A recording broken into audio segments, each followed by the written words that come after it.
तो मैं हिंदू राजपूत परिवार में पैदा हुआ। जब 19 साल का था तब मर रहा था। अभी गवाही नहीं बताऊंगा कि लंबी गवाही है, बट जल्दी मैं आपको शॉर्ट में बताऊंगा। 19 साल का था, मर रहा था। एक हिंदू राजपूत परिवार में था। बहुत जगह गया, बहुत गुरुओं के पास गया, बहुत कुछ करा जिंदगी में, परमेश्वर को ढूंढ रहा था। मगर फिर मुझे नहीं पता था, मैं बोलता था मैं परमेश्वर को ढूंढ रहा था, मगर असली में परमेश्वर मुझे ढूंढ रहा था। यीशु मसीह ने कहा मैं खोई हुई भेड़ों को ढूंढने के लिए आया। सो हम नहीं उसे ढूंढ रहे हैं, वो हमें ढूंढ रहा है कब से। और एक दिन यीशु मसीह ने मुझे ढूंढ लिया और पा लिया। आमीन। और मैंने प्रभु को अपना लिया। अब अपना लिया तो सबसे पहले चर्च गया। जब चर्च गया तो वहां पे सब लोग बोलते, जब पास्टर जी प्रचार करते तो सब लोग बोलते हालेलुया। तो मैंने बगल में देखा, क्या लूया, समझ में नहीं आया। तो मैंने बगल वाले से पूछा ये क्या बोला उन्होंने। कह रहे हालेलुया। मैंने कहा इसका मतलब क्या होता है। कह रहा मुझे भी नहीं पता, सब बोलते हैं आप भी बोलो। फिर मैंने बगल वाले से पूछा, मैंने कहा हालेलुया का मतलब क्या होता है। कहते हैं परमेश्वर की स्तुति होती है। तब समझाया परमेश्वर की स्तुति। फिर चर्च में कुछ भाई लोग मिले, वॉलंटियरिंग करने लगा। फिर जब उनका फोन आया तो बोलते प्रेज द लॉर्ड ब्रदर। तो मैंने कहा अच्छा, मतलब ऐसे बोलते हैं प्रेज द लॉर्ड। तो मैं कलीसिया गया और सबसे पहले क्या सीखी आप जानते हैं। क्रिश्चियनीज, जैसे चाइना के लोग क्या बोलते हैं चाइनीज, चर्च जाने वाले क्या बोलते हैं क्रिश्चियनीज। तो प्रेज द लॉर्ड बोलना सीख लिया, हालेलुया बोलना सीख लिया, मसीह गीत गाने भी सीख गए, मगर जीवन बिल्कुल वैसे का वैसा। फिर हारावाज, संडे को आऊं, हाथ उठाऊं, बोलूं तू राजाओं का राजा है, प्रभुओं का प्रभु है, मगर मंडे से सैटरडे तक एक हारावाज जीवन जियो, कर्जों में, तनाव में, परेशानियों में, बीमारी में। और मुझे समझ नहीं आया। मैंने परमेश्वर से पूछा, मैंने कहा प्रभु ऐसा क्यों है कि कलीसिया में बहुत कम लोग हैं जिनके जीवन में ऐसा लगता है वो जय में चल रहे हैं, बहुत थोड़े लोग हैं। और प्रभु ने मुझे कहा मैं तुझे इसका जवाब अपने वचन से दूंगा। और परमेश्वर मुझे ने मरकुस की किताब 4 अध्याय से इसका उत्तर दिया। मरकुस की 4 अध्याय में प्रभु यीशु मसीह ने एक दृष्टांत बताया, और दृष्टांत था एक बीज बोने वाले का। कौन सा दृष्टांत था। बीज बोने वाले का। और प्रभु यीशु मसीह ने कहा एक बीज बोने वाला बीज बोने के लिए निकला, और पहले कुछ जो बीज हैं वो सड़क के किनारे गिरे। कहां गिरे। सड़क के किनारे। और बाइबल और यीशु ने कहा तुरंत चिड़िया आई और उस बीज को क्या किया, चुग लिया, खा लिया, चली गई। तो मुझे कभी समझ में नहीं आता था कि प्रभु ये सड़क के किनारे बीज का मतलब क्या है। सो प्रभु ने मुझे समझाया, अभी जब आप बाहर जाएंगे आपको सड़क के किनारे क्या दिखता है। हाँ, सोना, चांदी, कचड़ा, क्या दिखता है। अच्छा, सो ये उन कैटेगरी है मसीहों की, जब उनके पासवान, जब उनके अगुए वचन का प्रचार करते हैं तो पता है करते हैं,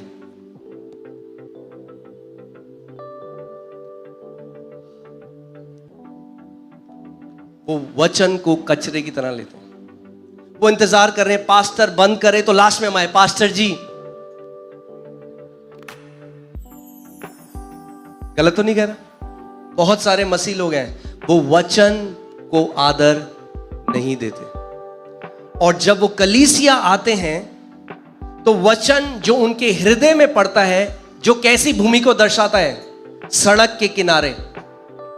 तो जब वचन का बीज उनके हृदय में पड़ा जो ऐसा था, जब उन्होंने आदर नहीं दिया वचन को, तो बाइबल प्रभु यीशु मसीह ने कहा कि उसका अनुवाद यह है कि जब, क्योंकि उन्होंने ध्यान नहीं दिया तो उन्हें वचन समझ में नहीं आया। जब वचन समझ में नहीं आया तो कलीसिया से जब तक बाहर गए उससे पहले ही शैतान ने क्या किया, उस वचन को चुरा लिया। और आप अगर उनसे पूछेंगे मीटिंग के बाद तो कहेंगे बड़ा अभिषेक था, मजा आ गया आज की सभा में। अच्छा क्या प्रचार था, वो नहीं पता, मगर मजा आ गया।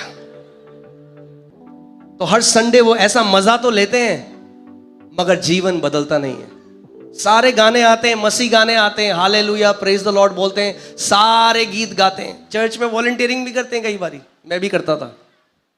आप मेरे हृदय को समझ में, किसी पे दोष लगाने के लिए नहीं कह रहा हूं, मैं आपसे सच बताने के लिए आया हूं कि ताकि आपका जीवन फलों से लदा हुआ हो। चाहते हैं आप आपका जीवन फलों से लदा हुआ हो? आमीन। कि लोग जब आपको देखें तो बोले वाह, ये व्यक्ति जीवित परमेश्वर को मानने वाला है। आमीन। आज मेरा कई सारे लोग मेरे खानदान में आज प्रभु में आ गए क्योंकि उन्होंने मेरे जीवन में परमेश्वर के काम को देखा। लोग आपके जीवन में उसके महान कामों को देखेंगे क्योंकि उसका वचन कहता है आप मसीह की जीवित पत्रियां हो। बाहर के लोग बाइबल नहीं पढ़ेंगे मगर आपको पढ़ते हैं रोज। आमीन। जब आपको देखेंगे, जब आपके द्वारा देखेंगे परमेश्वर कितने महान काम कर रहा है, तो वो आपके पास आएंगे और कहेंगे मुझे भी तेरे यीशु चाहिए। आमीन। सो प्रभु ने मुझे बताया कि बहुत सारे लोग जो हैं वो ध्यान धरकर नहीं सुनते और वो एक बात नहीं जानते कि विश्वास सुनने से आता है। अगर आप परमेश्वर के राज्य में एक योद्धा बनना चाहते हैं, उसकी शुरुआत सुनने से होती है। अगर सुनेंगे नहीं तो कभी जय में नहीं चल सकते। आप 10,000 पास्टरों से अपने सर पे हाथ लगा लो, आपका जीवन नहीं बदल सकता। अगर आपने वचन का आदर नहीं किया तो आप एक जयवंत योद्धा नहीं बन सकते। परमेश्वर का वचन कहता है परमेश्वर ने अपने वचन को अपने नाम से भी ऊंचा उठाया है। जब वो परमेश्वर अपने वचन को इतना आदर देता है तो और कितना आदर आज आपको और मेरे को उसके वचन को देना है। आमीन।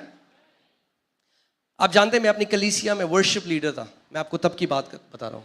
वर्शिप करता था, आराधना करता था, मगर सोमवार से शनिवार तक हारा हुआ जीवन जीता था। डिप्रेशन में रहता था, एंजाइटी में रहता था, कर्जों के अंदर था और वर्शिप लीडर, और मैं वर्शिप करता था और परमेश्वर का अभिषेक भी आता था। देखिए, गिफ्ट जो आपके ऊपर है वो दूसरों के लिए, आपके लिए नहीं है। आप गिफ्ट अपने ऊपर इस्तेमाल नहीं कर सकते। आप समझ रहे हैं मैं क्या कह रहा हूं?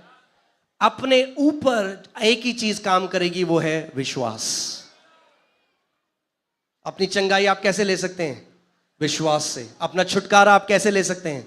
विश्वास से। हर एक पहाड़ को आप कैसे हटा सकते हैं? विश्वास से। अगर आप इब्रानी 11 अध्याय पढ़ें, 20 बार परमेश्वर का वचन कहता है विश्वास से हनोक ने, विश्वास से मूसा ने, विश्वास से अब्राहम ने, सारा ने, विश्वास से। अगर उन्होंने विश्वास से किया तो आज आपको और मेरे को भी विश्वास से ही करना है, क्योंकि परमेश्वर का वचन कहता है इब्रानी 11:6 में, बिना विश्वास के परमेश्वर को प्रसन्न करना कैसा है? अनहोना है। कई बार हम मसीह लोग इस बात को नहीं समझते। कई मसीह हैं जो सालों से उपवास रखते हैं। आप जानते हैं बाइबल में कहीं नहीं लिखा उपवास से परमेश्वर प्रसन्न होता है। उपवास बहुत जरूरी है, मैं ये नहीं कह रहा उपवास नहीं रखना है, मगर परमेश्वर, आप उपवास रख सकते हैं एक रीति रिवाज की तरह, उसके पीछे जो प्रकाशन है उसको ना जाने हुए। उपवास भूख हड़ताल नहीं है। उपवास हंगर स्ट्राइक नहीं है कि परमेश्वर दे वरना मैं हंगर स्ट्राइक में जा रहा हूं, जब तक नहीं देगा मैं खाना नहीं खाऊंगा। नहीं, हमें समझना है। विश्वास से इब्राहिम ने, विश्वास से नोआ ने, विश्वास से मूसा ने। जब परमेश्वर मुझे इस बात को समझाने लगे तो मैं एक चीज सीख गया कि अगर जीवन में बदलाव आएगा तो वो विश्वास से आएगा। और परमेश्वर मुझे समझना पड़ेगा। तो उससे पहले क्योंकि मैं जवान था, अभी भी हूं, तब बहुत था, तो उस समय मैं केवल वर्शिप से प्यार करता था। चर्च में जाता था, जब वर्शिप गाने बजेंगे तो मैं जैसी वचन आएगा कब पास्टर जी बंद करेंगे। तब परमेश्वर ने मुझे बताया अगर तुझे जय में चलना है तो तुझे मेरे वचन को अपने हृदय में और अपने मुंह में भरना होगा। आमीन। क्योंकि वर्शिप बहुत अच्छा है, आराधना बहुत अच्छी है, मगर आराधना आप किसको दे रहे हैं? परमेश्वर को। मगर वचन कौन आपको दे रहा है? परमेश्वर। तो आप परमेश्वर को वो तो दे रहे हैं जो परमेश्वर को चाहिए, मगर जो परमेश्वर आपको दे रहा है वो ले नहीं रहे हैं। तो कैसे बदलाव आएगा? सो तब हल्के हल्के परमेश्वर मेरे हृदय में बदलाव लाने लगा और मैं वर्शिप से ज्यादा एक्साइटेड वचन के लिए होने लगा। मैं रोज सुबह प्रार्थना करता, प्रभु मेरे चरवाह के द्वारा, मेरे पास्टर के द्वारा आज आप मुझसे बात करेंगे परमेश्वर। और मैं सुबह जल्दी आता और फ्रंट में बैठता इस उम्मीद के साथ कि आज परमेश्वर मुझे वो मन्ना देगा जो मेरे लिए है। आमीन। परमेश्वर का वचन मत्ती 4:4 में कहता है, मनुष्य केवल रोटी ही से नहीं मगर हर एक उस वचन से जीवित रहेगा जो परमेश्वर के मुख से आता है। हालेलुया। और आज परमेश्वर का मुंह कौन है इस दुनिया में? उसके दास लोग।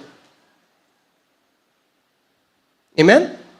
सो मैं इस उम्मीद के साथ जाता था और जब वो चेंज मेरी लाइफ में आया तो हल्के हल्के मेरे जीवन में फल आने लगे। आपको मैं आज एक चीज बताता हूं। कई लोग हैं उनके जीवन में शैतान इतने टाइम से उनको परेशान कर रहे हैं और वो बार बार बोलते हैं, अरे शैतान शैतान शैतान ने ये कर दिया, शैतान ने वो कर दिया। अरे शैतान इतना ताकतवर नहीं है जितना हमने बना दिया उसे। मसीहों ने कुछ बहुत ज्यादा ऊंची जगह दे दी है शैतान को। वो हारा हुआ है। यीशु मसीह ने कहा, मैंने उसे बिजली की तरह स्वर्ग से गिरते हुए देखा। गिरा हुआ है। क्या है शैतान? गिरा हुआ है, हारा हुआ है। आमीन। आज जिस शैतान से हम डील कर रहे हैं वो शैतान नहीं है जिससे यीशु मसीह ने डील किया। क्यों? क्योंकि जब यीशु मसीह ने शैतान से डील किया उसके पास अधिकार और सामर्थ था, मगर बाइबल बताती है कुलुसियों 2:15 में कि यीशु मसीह ने उसका खुल्लम खुल्ला तमाशा बनाया। आमेन। इंग्लिश बाइबल कहती है ही डिसआर्म्ड प्रिंसिपैलिटीज एंड पावर्स। और वो जो शब्द वहां पर है ग्रीक में वो ऐसा है जैसे मुर्गे को आपने देखा है, जो कसाई होता है वो मुर्गे के पंख पकड़ के जो फाड़ देता है ना, यीशु मसीह ने उसके पंख और उसका जो भी उस पर सामर्थ्य वो उधार दिया उससे। आमेन। बोलो शैतान हारा हुआ है। आमेन। शैतान हारा हुआ है। आपको हराने की जरूरत नहीं है जो हारा हुआ है, आपको बस उसको उसकी सही जगह दिखानी है। आमीन।